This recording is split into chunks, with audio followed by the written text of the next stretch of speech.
Едното е състезание решаване на тест, другото е състезание с презентации. Още един път ви благодаря, че се отзовахте, защото това е пожелание. Теста сме го приготвили за госпожа Йованова, ето го къде е, и представлява 30 въпроса с затворен отговор. Два от тези 30 има и с отворен отговор и с съотнасяне. Просто ще прочетете какво точно се изисква. Само да ви цитирам въпросите. Примерно съотнесете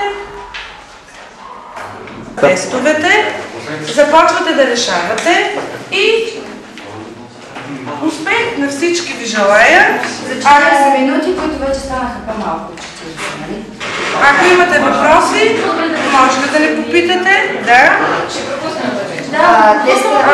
За гражданите време отговори с скръпче. Да, за скръпче за гражданите.